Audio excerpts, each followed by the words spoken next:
Parashat Emor is coming, Parasha this week. The very beginning of the Parashat Emor talks about Avelut, laws of mourning, especially concerning the Kohanim. As you know, every Jew, the time comes, and one of his relatives that he is obligated to mourn for passes away. He needs to follow certain guidelines as to what mourning is, what he may do, what he may not do. And so do the Kohanim. Nobody's exempt from it. But there are some differences between the Kohanim, and even between a Kohen Idiot and a Kohen Gadol, there's some differences. So we're going to talk about that. But before we talk about the differences, we need to know what Avelut is all about. Avelut, to mourn. The Torah commands us that it's a mitzvah to mourn. What's mourning? Mourning is for the individual whose relative passed away, that he needs to sit the Evel and to reflect on what just happened to him, even though he may not be so sad, because his relative passed away at 95, right? So he's not as sad as had it been when he was 35, or if it was sudden. Nevertheless, it's a mitzvah mourning, because mourning does not have to do with sadness. Torah does not want us to be sad and to be depressed. On the contrary, we believe that there is tahiyat al-mitim, that the person is not lost. You know how individuals in this country are used to saying, he just lost his father. Oh, is he lost? Completely lost? He's there. He's somewhere there. He's not lost. So that comes from perhaps from the emunah that some people have, that he's gone forever. But he's not gone forever. Nevertheless, we do express a certain degree of sadness, but it's not called sadness. It has a different name. It's called Evel. And Evel means that we would have preferred to have him here. It would have been better for him to continue to fulfill Torah mitzvot as an Eved Hashem. We feel bad that he's been taken away, that he's not able to enjoy his family as much. Right? In other words, the individual who is Be'avelut expresses his sentiments, his feelings of being detached, or being disconnected from this individual that he was very close to, regardless of how close he was emotionally. He may have been not too close to him, this one was 10,000 miles away from him. Maybe he had no connection, but because he's an immediate relative, right, we're not talking about just a distant cousin. We're talking about father, mother, son, daughter, wife, husband, right? These are people who are very close to. So there has to be, even though you may not have felt close to them, the Torah says, no, you are close. The neshamot are close. When people are born into a family, they usually have some connection in the neshamot too. It's not just strangers coming into one family. Sometimes there is an individual that comes into a family that does not necessarily belong there. But for the most part, there is a kesher in the shoresh of the neshamot. And HaKadosh Baruch Hu, of course, wants one to feel, to take the time off from his routine, not to go to work, not to shave, not to shower, and to express those feelings, so that he should come to something else. He should come to an understanding that this eventually is going to happen to him too. In other words, like Shlomo Melech says, "V'achai yifen el libo." In other words, if you have a choice between going to a wedding, if you're invited to, or going to a house of mourning, Shlomo Melech says, "Tov lalechet lebet evel milechet lebet mishteh." You're better off. Why? Because achai yifen el libo. Not only are you performing the mitzvah when you come to comfort someone, you also you will think to yourself, whether you're coming to comfort someone or the person himself who's Be'avelut will think to himself, this is the end of every human being. I can't just ignore it. A lot of people want to think that they will never die, they will live forever. So the Torah introduces death, or introduces this concept of Evil at times, when our relatives that are very close to us pass away, because we have to be introduced to this. We have to make preparations for this, and of course, it's incumbent upon us, those who are coming to comfort and console those who are in mourning. That's also mitzvah, to make them feel good. It's not a contradiction. On the one hand, you're saying the person has to be in the Evil. On the other hand, we're saying it's a mitzvah to comfort them. Yes, because this may be a very difficult time, very painful time, very emotional time. And just like a person who's sick, when we come to visit him, we take away some of the sickness, we make him feel good, that's a big mitzvah, it's a chesed. It's also a chesed to comfort someone, to make him feel good. Because people can think all sorts of things, but that may not be right. Let's say it happened to a person's son. We should never know. One of the most difficult experiences is when one child dies while he's alive. If one's parents die or grandparents, it's understood. They were here long enough, hopefully, right? At some point they go. But if one's child, so imagine that happens to someone. He may be torn. He may be terribly upset. He may be very deep mourning. So it's a mitzvah to encourage him, to give him some words of comfort, to get him out of that. Because he may not understand what's happening over here. So the Torah does not distinguish how old is this individual, whether it's a sister or brother, because some people are very close, some people are not as close.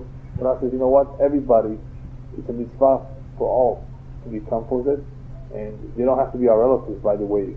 If we find out about something, about somebody, it's a big mitzvah to go through that person's home, but especially if we were closer and we knew him. So there's two parts here: the mitzvah of sitting be'evel, expressing the pain of this individual being taken away from this world. Life is short. There's almost so much time to do the mitzvot, and here this man can no longer do mitzvot. And that pain also implies that we need to think about it ourselves, that this eventually will happen with us. And there's the second part of the mitzvah of the individual that comes to comfort, that for them it's important to be there, not only because of the mitzvah they're performing, but for themselves too, that they should see what's going on. In Morocco, I was told that there used to be a custom, that two customs. When any time somebody passed away in the community, everybody made a very big effort to go to go comfort. And at the entrance of the door, at the entrance of the house, of the Avel, there was a big box of tzedakah, kupah. And everybody would stick their hand in as they would come in. Why these two customs? Everybody would make an effort to go and everybody would stick their hand in. Well, you know how it sometimes happens when somebody invites you to a wedding or to a bar mitzvah and you miss the wedding? Didn't it happen to you? I think that somebody invited you and you couldn't make it to the wedding. What do you tell your friend when you missed his wedding? What do you tell him? Right? Next time, the point, right?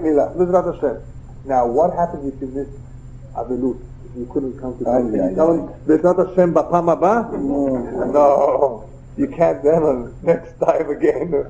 We don't want to say that. So therefore, everybody tries to make it to the house of Ever. So they shouldn't have to say, I'm sorry, next time. Ever you try to make it. Now the second custom of there was a kupah at the entrance of the house of the Avel. Everybody that entered the house stuck his hand in and stuck it out. What for? There were a lot of poor people, and Avelim wanted to give tzedakah. There was money in this kupah, but everybody stuck their hand in, either to take out money or to put in money. In order not to be able to know who the ani is, the custom was everybody put their hand in. Whether you wanted to put in or take out, nobody knew what you were doing. You stuck your hand in, nobody knew if you were taking or if you were putting. Not to they would fill it in. No, they put refill. Yeah. So the point is that they did not want to be mevayesh, they did not want to shame anyone. Very nice custom. So this is the mitzvah of Avelut. And Kadosh Baruch Hu did us a tremendous favor, the rabbis tell us. Shamet mishtakach min alev achar yud bet chodesh. But after 12 months, a met, one who passed away, he's slightly forgotten from our mind. Why is this a big favor? Because if it wouldn't be, we would be mourning all our lives, we wouldn't be able to function properly. So Kadosh Baruch Hu does us a favor that after a while, the memory weakens and we get used to it. What does this come to show us? That even though there's a mitzvah for Avelut, even though it's important to express pain, not to exaggerate it. One should not exaggerate the pain too much. Shiv'ah is only 7 days, not more. One should not overdo it. The rabbi tells if one overdoes it too much, the Chas v'Shalom, he risks that he will lose another person in the family very soon. Right? One has to remember that HaKadosh Baruch Hu is in charge, and that is the blessing why we make that is why we make the blessing Dayan Emet. During these times, during these difficult times, people die. We say Dayan HaEmet. He judges properly. He knows what he's doing. Right? Whether it was early or late in life that this person left this world, Hashem knows what he's doing. Dayan HaEmet. Same thing whether it was an act of terrorism. He got killed. Right? He got shot. So written too? It's supposed to be like that? It is Mazal when he was born? Not necessarily in Mazal. It could be it was decided on Rosh Hashanah. Right? According to his Mazal, no. Or if it's an act of war, when people are at war, it wasn't written in the Mazal either. But when you go to war, it's a dangerous place, and if you don't have enough merit, there's a huyot, and you're exposed to bullets and bombs. He may live 40. Why? Because he was a soldier in the war. But people who are at war in the battle, may go before their time. So nothing counts. What is that? They're open to any. If they don't have enough merit, so Hashem has to bring them back. If he has the merit, then Hashem makes miracles for him. He will make miracles to protect him. He will make sure he doesn't step on the mine that is in front of him. He will make sure that the bullet doesn't hit him. So he needs to his age, what was supposed to be. Exactly, yeah. Anyway, that's the whole idea of Avelut over here. Now, with Kohanim, we find that there is differences. The Kohanim have different rules, not only about Avelut, but also about Tum'ah. They can't go to the cemetery. Right? You may have noticed that Kohanim are usually buried closer to the entrance or closer to where people who are Kohanim who want to come see the relatives don't have to go to the rest of the cemetery. A Kohen cannot just go into a cemetery, but if he's allowed to participate in the funeral of those immediate relatives of his. So, how do you accomplish the two things? He can't go into the rest of the cemetery. We have to all over them.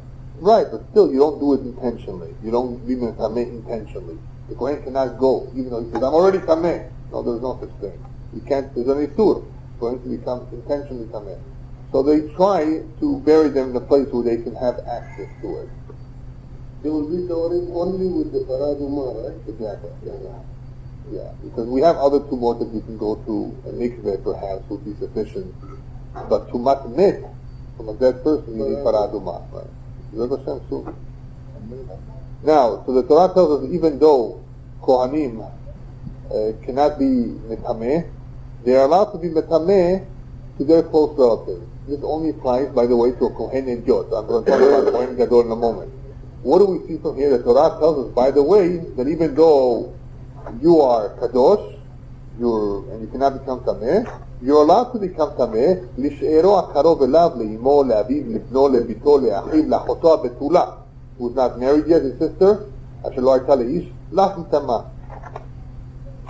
What the Torah is telling us that Kohanim, even though they're commanded to be holy, they cannot usually become Tameh, unless it's a met mitzvah, obviously, because that person is in the middle of the road, nobody can marry to be mitzvah.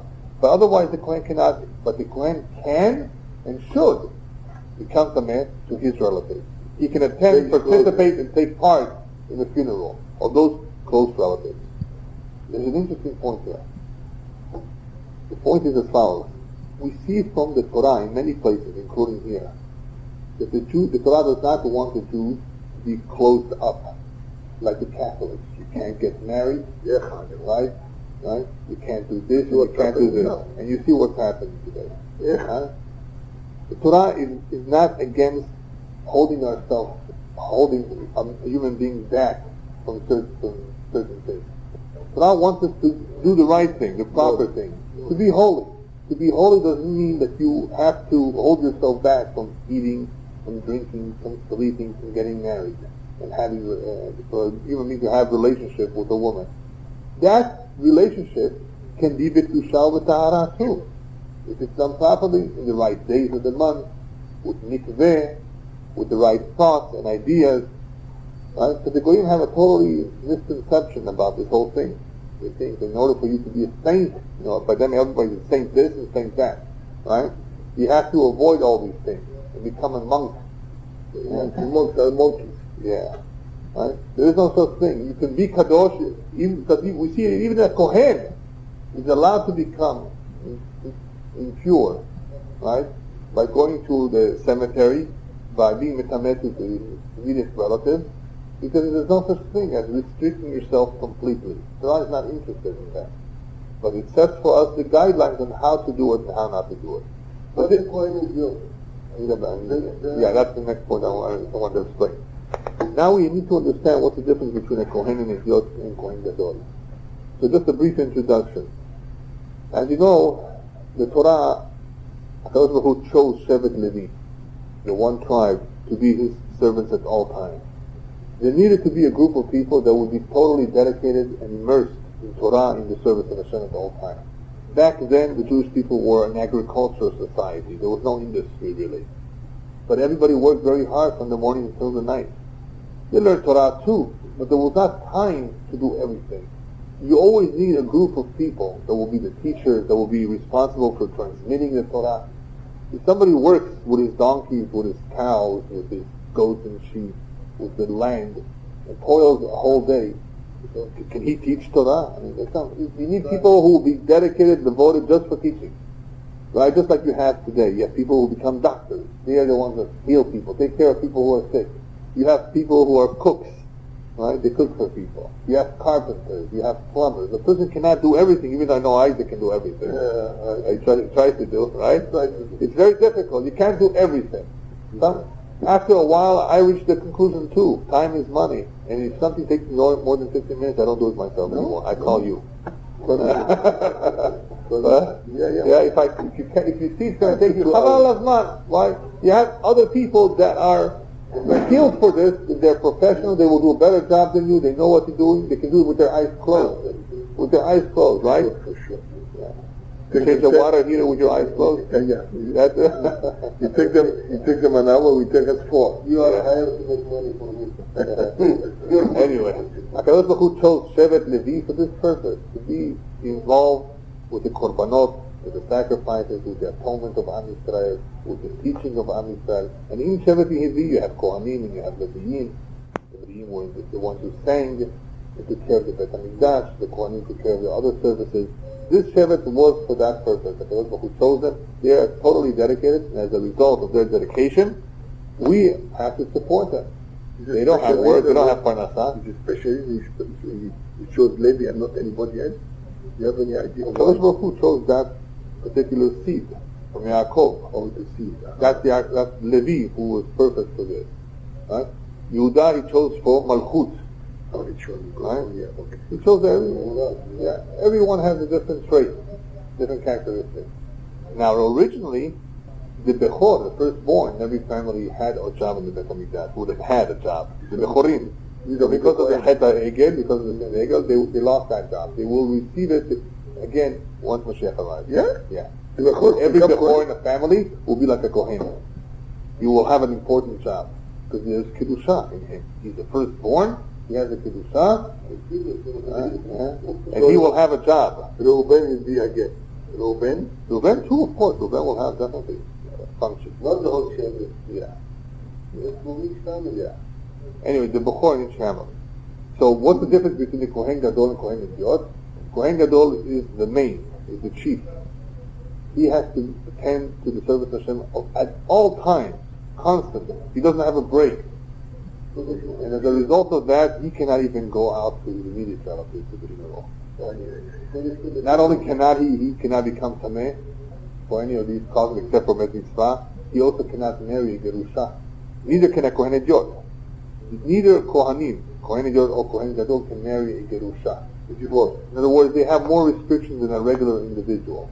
Now, a Kohen Gadol cannot marry an Almanah. A Kohen Idiot could. Kohanim today, who are Idiotim, right, can marry widows. Cannot marry a divorcee. That includes his own wife. If a Kohen divorces his wife, guess what? Can't go back to her.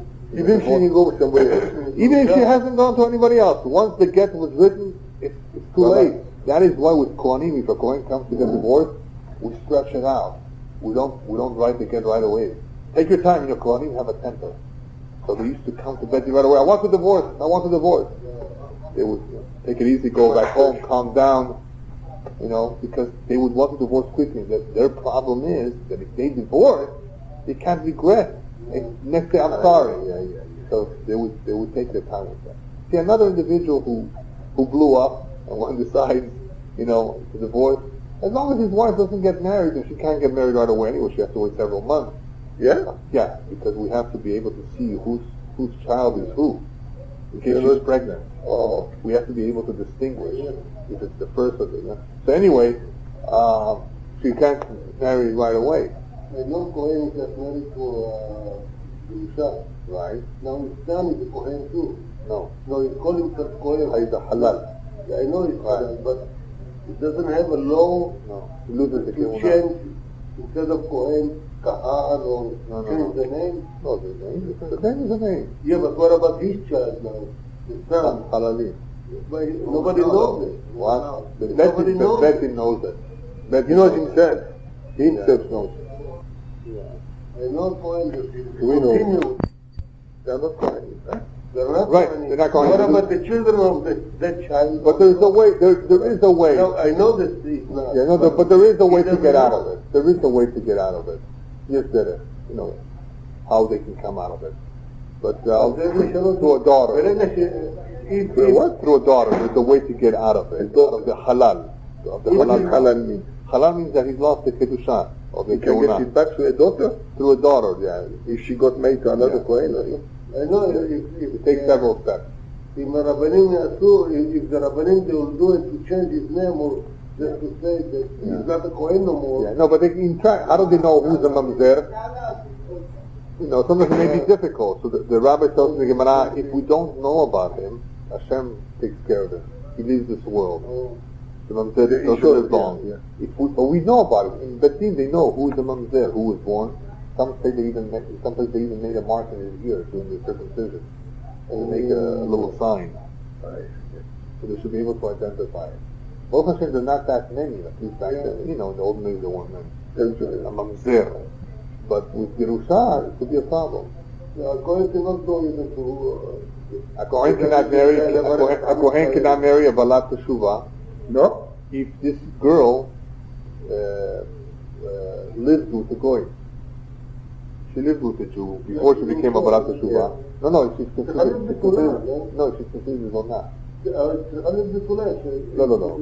The idiot doesn't. Kohen Gadol. זה משהו אחר. בתולה פה קוראים גדול. Rabbi was supposed to read that he called the hospital to make sure that he's not dead today before he went to the hospital. What's this? Also, there's no dead people inside. Yeah, sure. He called the hospital and said no, so he can visit somebody, friend of his.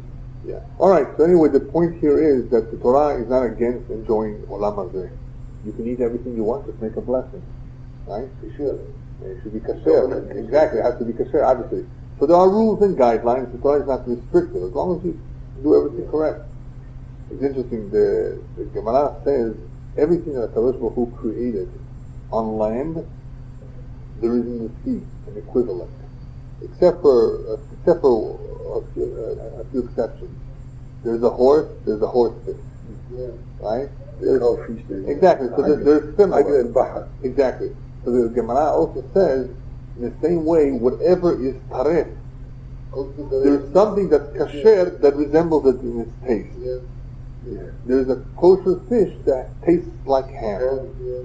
But that was not true. So in case somebody would want to know what it tastes like, just what I'm saying is, there's nothing wrong with enjoying this world, as long as it's done properly, according to the rules, according to the Torah.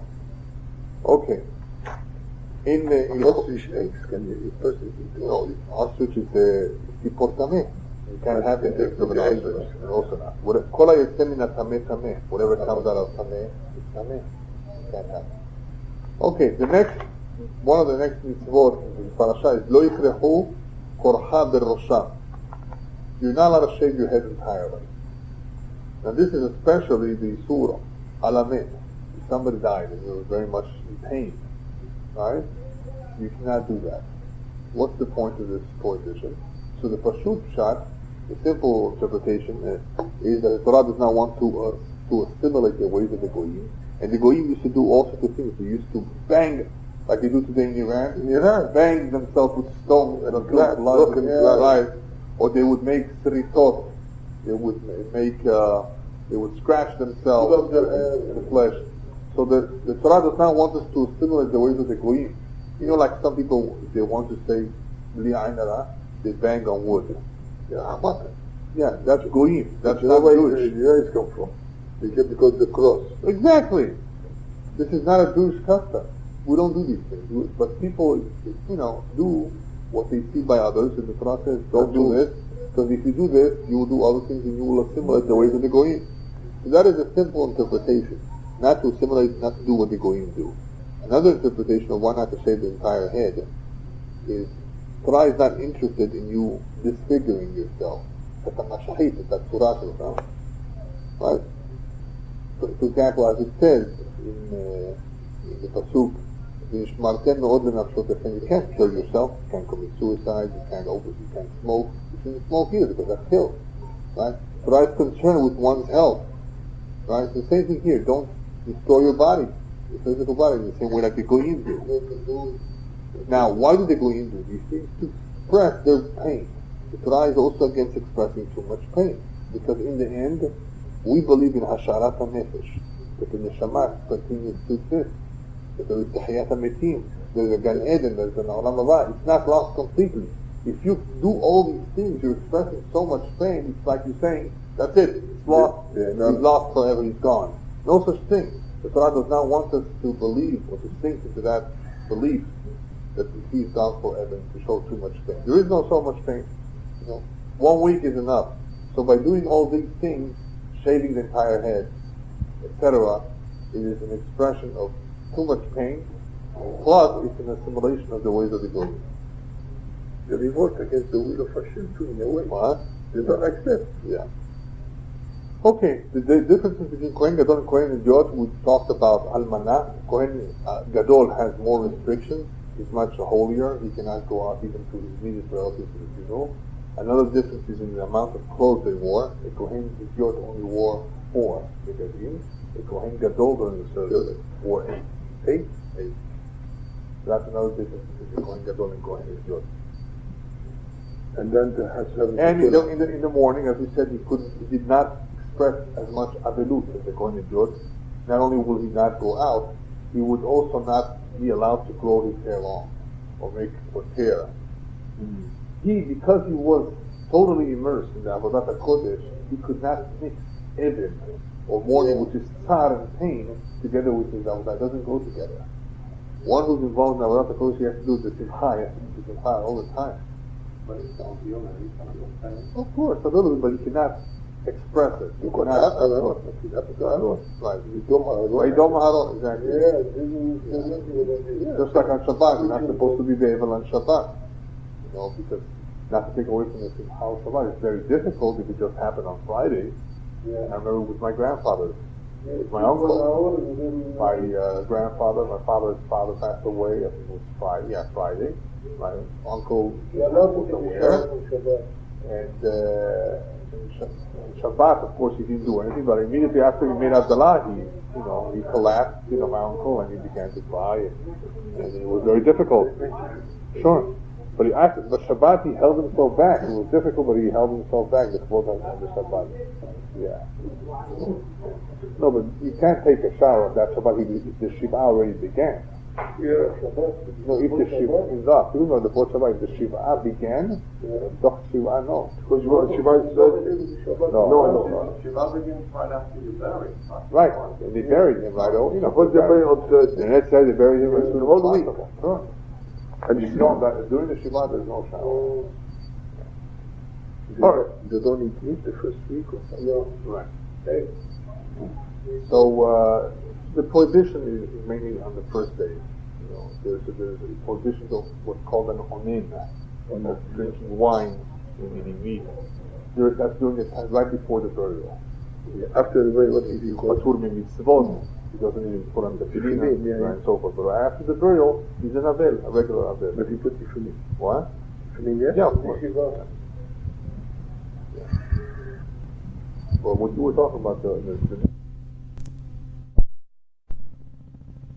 Kohen Gadol, Kohen Gadol, the Kohen Gadol was much more holy, and therefore he needed to be in the Bet HaMikdash all the time, and as a result of that, he could not participate in any funeral, even for his own relatives, immediate relatives. רוב העבודה שלו בבית המקדש היה שחיתות, נכון? כל מיני עבודות, there was עבודה ביום הכיפורים, there was the קורבנות, לא, אבל במשך כל השנה, כל יום, there was the קורבנות. Yeah, the Torah. Kohen Gadol didn't do the korban. He did shahadi.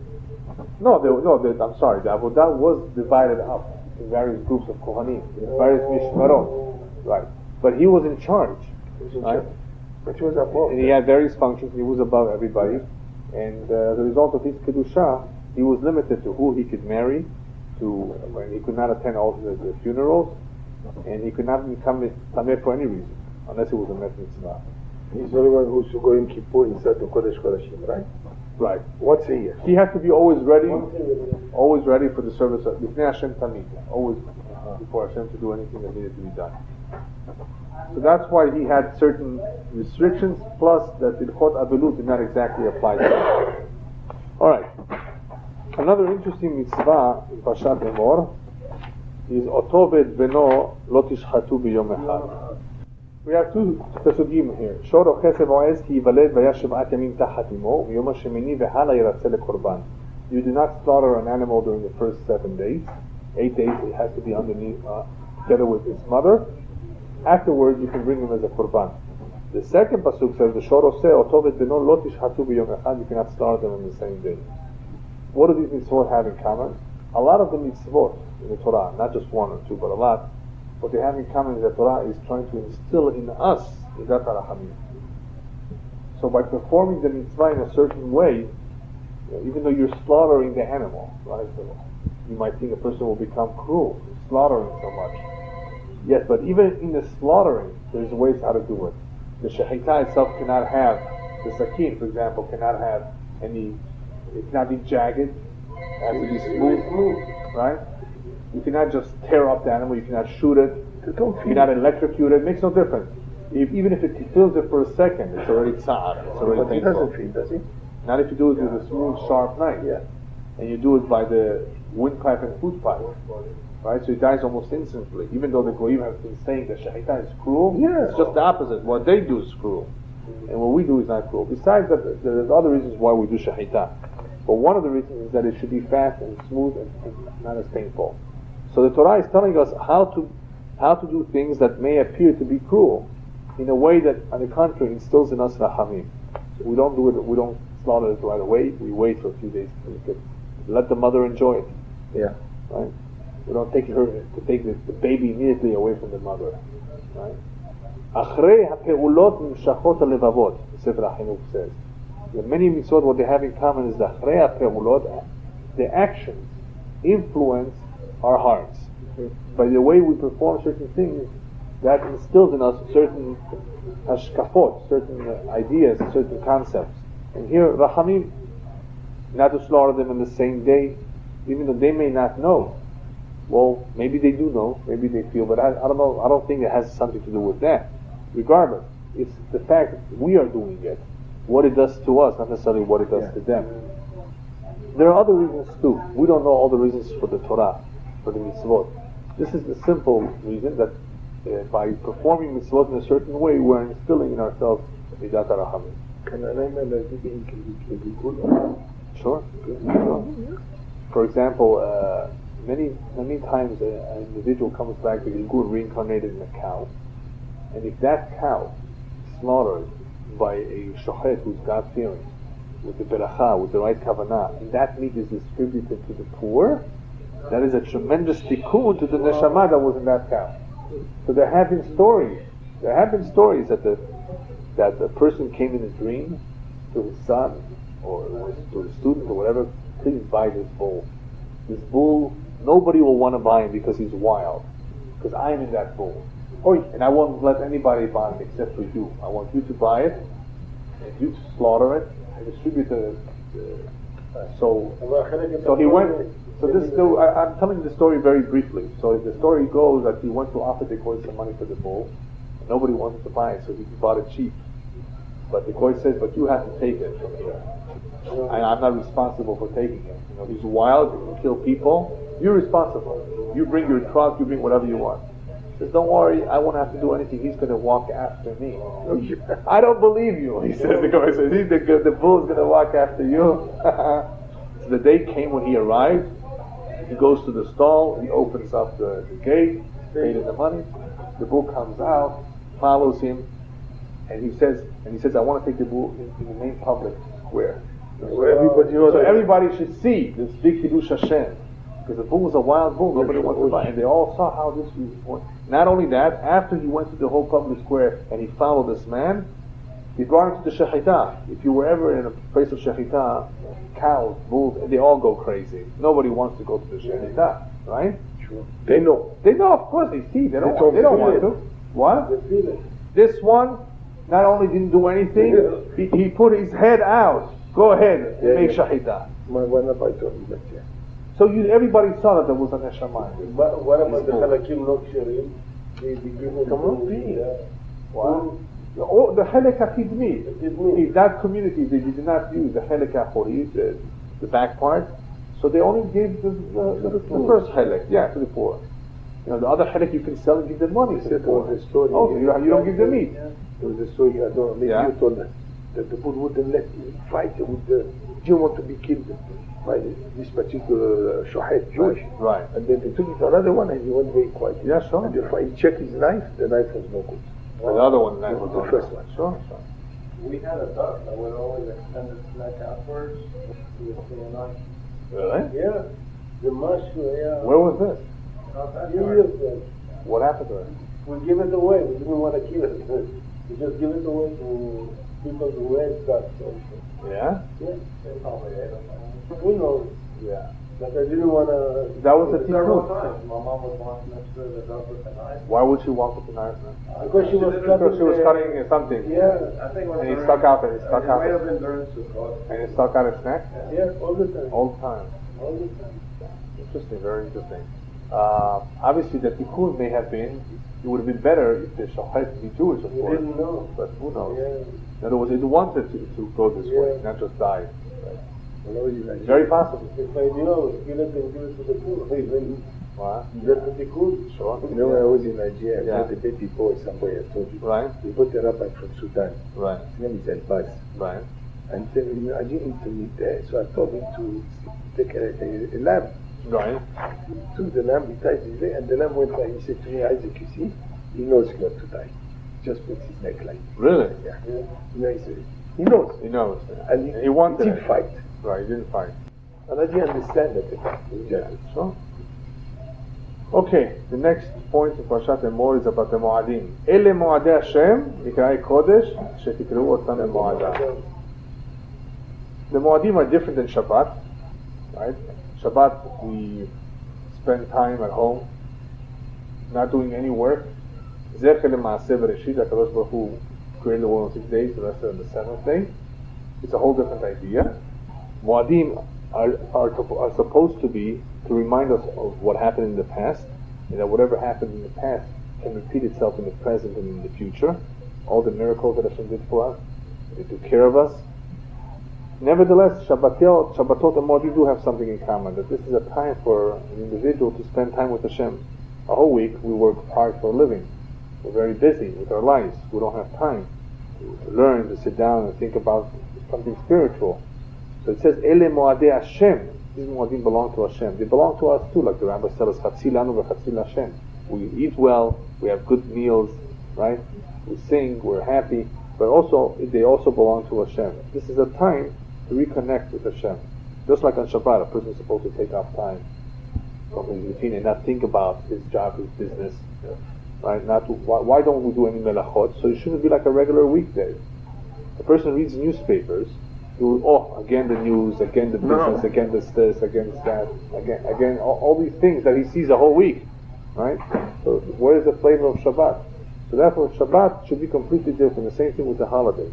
Holidays, of course, are somewhat different, that we're allowed to prepare food on the holidays. It's not exactly like Shabbat, but it's intended to remind us of the past and to show the world the connection that the Jewish people still has with HaKadosh Baruch Hu. Because the Goyim are under the impression, even, well, they have maybe less, that God abandoned us. For sure. Right? He threw them into the Galut. Lazina kafar. Right? Yeah. Lazina kafar. Yeah. After the Eigen. Yeah. And he doesn't want to have anything to do with them. He has replaced them with us, right? And with other religions. That's not so. Right? We have shown throughout the history that we've been willing to give our life for HaKadosh Baruch Hu. We would not change our faith and religion for no money in the world and no pressure. And the Hagim is also another way, another sign of showing that we are committed. It shows commitment to the traditions, to the old traditions, and of course of the strong kesher between us and Borei Olam. So the Moadim are supposed to show a continuous kesher between God and the Jewish people, and the more one performs it, the more takes part in it with good food, with song, and with dance, with simcha, the more he shows that he is that he believes in this. The rabbis tell us that you can tell by the way a Jew observes Shabbat how much he loves the Shabbat and how much he loves the mitzvot. The Shabbat is like a mirror. You want to know how a Jew behaves, how he performs the rest of the mitzvot? Look how he keeps the Shabbat. If he values it, then you know that he keeps everything else properly okay. Shabbat is like a mirror of everything else. And these days, just like Shabbat, are very, very special. We, Baruch Hashem, look forward to them. We don't work. We wish every day of the year was a Shabbat, right? But what can we do? After Shabbat is over, we feel bad. Huh? Yeah. So anyway, so these days, one needs to give them the proper tavod in order to show that the one is respectful of them, that they're meaningful to him. Okay, the last point of Parashat Emor, towards the end, the Torah speaks about damages. Somebody injures somebody else, ish kol nefesh adam mot yumat, you will be killed. If you kill somebody, you get killed. If there's witnesses, he was warned. Makeh nefesh be'ema, if you kill an animal, you have to pay for it. But ish ki ten mum ba'amito, if you injure your friend, another Jew, kasher asa ken yaseh lo. Shever tachat shever, ayin tachat ayin, shen tachat shen, kasher ten mum ba'adam ken yinatem bo. Now this is very, very tricky. Yeah. If you read this pasuk literally, you might say you took out somebody's eye, they're going to take your eye out too. No, this is not Saudi Arabia. No. They're going to think we do it. You know, they say you Jewish, you do it. The meaning over here is financial compensation. The value. The Gemara tells us that when somebody injures someone, he's responsible. He can be responsible up to 5 things: nezek, sa'ar, rifui, shevet, uvoshet. Nezek is a damage. Yesterday, if I were to sell him as a slave, he was worth in the marketplace $1,000. He's healthy. Now you took off, you injured him. He lost an arm. He's worth half. That's the nezek. So you owe him so far $500 for the nezek, the damage you've caused. Sa'ar. Sa'ar is the pain. How do you estimate sa'ar? How much would a person be willing to be paid to suffer this amount of suffering? Okay, let's say you hit him in the head. Let's say you hurt him in some other way. There was tsar. Says, you know what? You give me $50, I'll let you do that to me. Yeah. Whatever the tsar is. We estimate, we calculate, you pay for the tsar. Then there's a ripui. You have to pay for doctor bills, right? Bandages, right? Whatever is necessary, medicine to cure him. Right? That's the ripui. Shevet, unemployment. Right? But it doesn't work like you may think. If you used to make $10 million a year, you don't have to pay $10 million. There's a formula that the Gemara uses in how much you would have to pay him. It's basically the equivalent of a simple guard watching the cucumber field. In other words, the basic, like we have. What do we call it today? No, the lowest pay. Minimum wages. So the shevet will be something based on minimum wages. And then you have boshet, shame. Now if you give President Bush a slap in the face, that shame may be worth $10,000. If you give Joe in the street a slap in the face, it may be only 50 cents. Yes, Right? Right? It depends who it is. So that is also calculated. So if that occurred, if all of these things occurred, there can be all these 5 damages. They don't have to be all 5. There may not be nezek. There may not be bullshit. Right? It all depends on the circumstances. But the point is that the Torah, of course, sets out the rules that you are responsible for your actions and you have to pay for it. But there's something else over here. A point that people do not realize is that Ayin Tachat Ayin is also telling us an important message, that when something happens to someone and he gets injured, he falls on the floor, he slips, he gets hurt, somebody hurt him, that does not happen for no reason. Even though if it happened through somebody that he has to pay you, the fact that you got it, you deserve it too. Like David HaMelech, who was running away, right? Absalom, right? He's cursed by Shimei ben Gera. They wanted to, his helpers, they wanted to kill this guy. Hashem omer lo kalel. Leave him alone. You think I don't deserve this? If Hashem had me walk through here and had my ears hear all these kilalot, all these insults, all these curses, it's because I deserve to hear it. If a person does not deserve to have bushot, the herpot, to have shame, or to hear terrible things and insults, Hashem will not let his ears or his eyes experience this. Yeah. Now, human beings have free will. I'm not saying that, Nevertheless, the person has to deserve it. To realize that it's sent for you. In the end, even if he doesn't deserve it so much, it's still a kapara.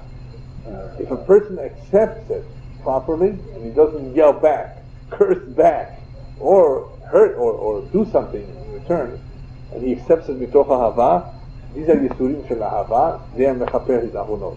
But we need to remember that if people experience something like this, which is very unfortunate, regardless of the fact that that individual may be guilty, still, min hashamayim, at least, natnu lo. Min hashamayim, they may not have wanted this to happen. They didn't send him, go do this to him. That happens too.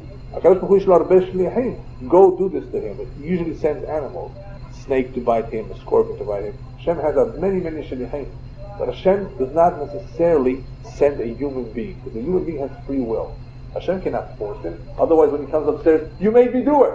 No. I knew that you were prepared to do it. And I know that he deserves it. And guess what? I put the two of you in the same hotel lobby at the same time.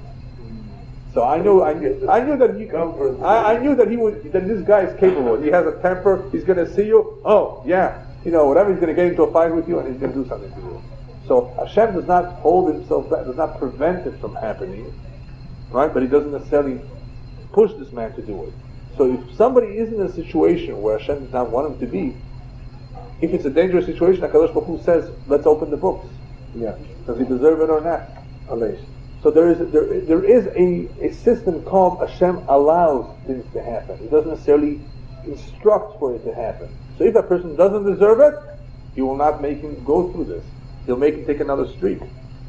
So he should not hear or see. The same thing happens sometimes that a tzaddik, if starving Olam Hazeh before his time, only because of what? He was supposed to live to 110. Yeah. He departed when he was 90, so he should not see his children. Yotzim leTarbut Ra'ah. Where do we know this from? Abraham Avinu. Yes, Abraham Avinu passed away right before Esav goes out of the Torah, becoming bar mitzvah. Yitzhak becoming blind. All this. Is this Shlomo? David HaMelech told Shlomo, now you take care of this guy and kill him? Is that the one? Yeah. David tells Shlomo, by the way, even though I didn't do anything then, he's still Hayav Mitah. Yeah. You do what you have to do. Yeah, you do it in a nice way that this person should not die from old age. Yeah, and he did it. But why did David die? David wasn't cruel. Why is David saying this? Because for Shimi, this should be a kapara. The mitah is a kapara. If Shimi ben Gera would not die in such a way, when he goes up upstairs, you know what kind of punishment is given? Yeah. So all these yisurim, however they come about, in the end, it's always a kapara.